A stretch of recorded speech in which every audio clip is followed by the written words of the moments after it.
Hello. Grab your coffee, grab your tea, grab whatever it is that you wish to drink. Right now, I have water. So, I have not forgotten about my channel or the blogs.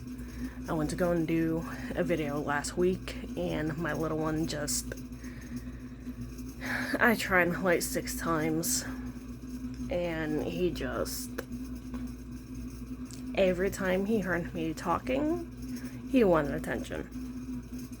And it made it very hard in order to concentrate, even more than, what I already struggle with. And it was just, no. It's going to get very frustrating very fast and a lot more long-winded than what I normally do. Life happens, and that's what some people don't understand. Life happens. My mind was trying to say life gets in the way, but it doesn't get in the way. My child is not getting in the way of me doing this, because this is a hobby. While raising my child, it was literally a life decision that ended up being made.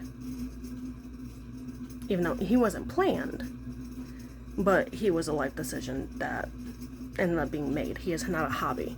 Therefore, he is a priority over this.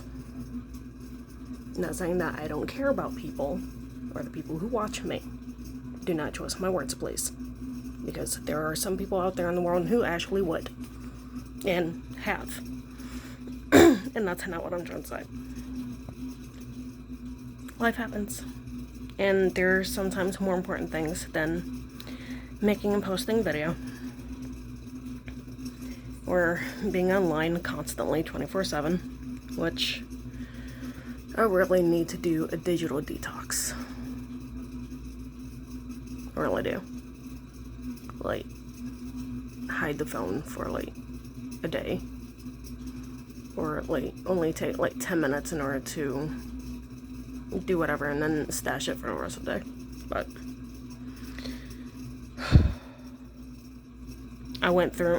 I had a phone scare yesterday, and I say phone scare. My mama bought me this phone. Okay. When everything went down with my ex-husband, I was struggling in order to keep the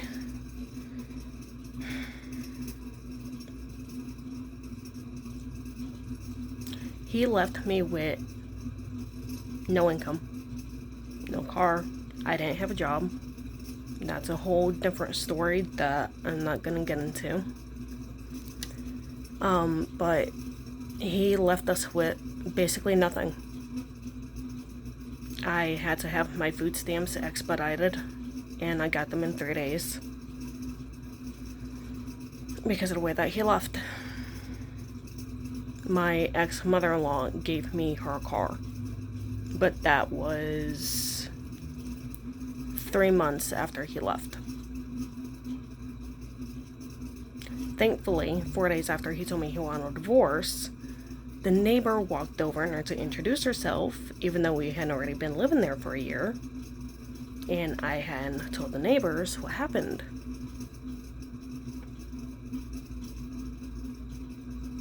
She was a blessing in disguise. And I am extremely grateful for her, because she helped me a hell of a lot.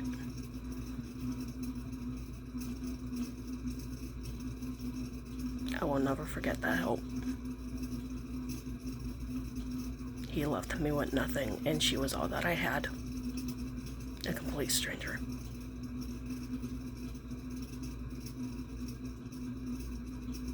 And I'm extremely grateful for her.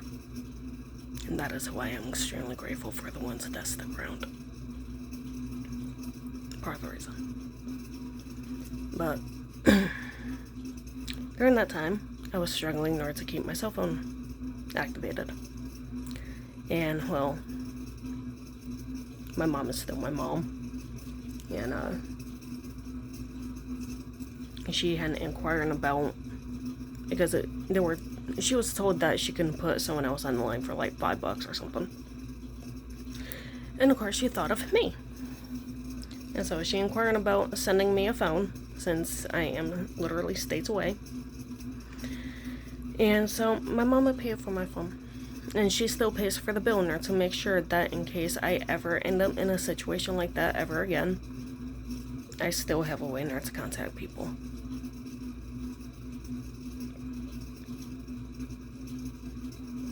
And I'm grateful for that too. This phone is 3.5 years old, and I will keep it until it finally quits on me. But yesterday, phone scare. It completely froze up. It was not reacting to touch. Like, I could get part of the screen in order to react, but I couldn't do anything. I couldn't get it in order to react to anything that I did to it. I tried locking it in order to unlock it, and I couldn't even get it to do that. I tried restarting it in like the normal way, and it wouldn't react to me trying to touch the button. Thankfully, I have a tablet, and so I managed to message my husband and my mom. And a few minutes later, my husband screenshotted me a force reset. Pretty much, you hold I have an Android, a Samsung, the down volume and the power button until it restarts. And I didn't know that I could do that. You had to hold it for like a minute or two. And, you know, it'll do the usual blackout, and then it'll come up with the Samsung logo. I had no idea, and that was a lifesaver because it's been working fine ever since. But my mama paid for this phone, and that scared me.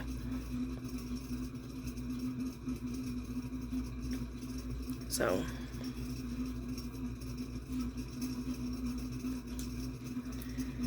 yeah. I don't remember why I brought that up, but I did.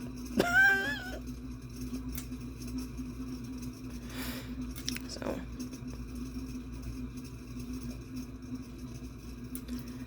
I don't want to take too long, but I do want to try and talk of something of value beyond just that, you know, taking digital detox days, because we were not born to be glued to a phone. We were not born to be glued to devices or televisions. It was not telephones. I mean, that too, but still. How many of us have, you know, traditional telephones anymore? But we are very detached from the natural world. And at first, it was slowly happening over time. And now it's just... yeah. And I know some people will call it evolution, but I've said this multiple times before, not here, but other places. We are evolving and de-evolving at the same time. Even my 7-year-old goes, why do we have to go to school when we can just learn everything on, you know, our phones? It's like, because just because you ask AI a question doesn't mean that you're going to retain the information. You know, learning things, studying things over time is how you retain information. Like, yeah, you can, you know, Google quick, you know, who's the tallest person in the world. You get, you know, an amusement answer of whoever it may be. You know, that's kind of like for curiosity, entertainment type question. But something that is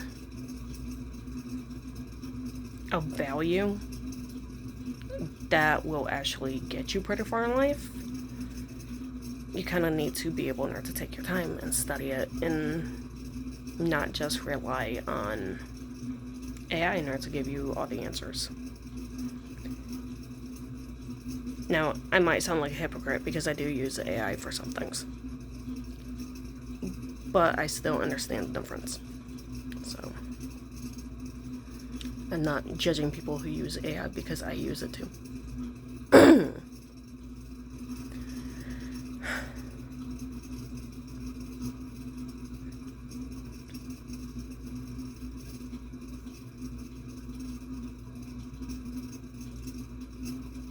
Screw it. I was gonna put it off and just do another video, but I don't know. I think I'll do another video and keep this one kind of, because it's like 11 minutes, so we'll keep it shorter. And then, yeah. Okay. Bye.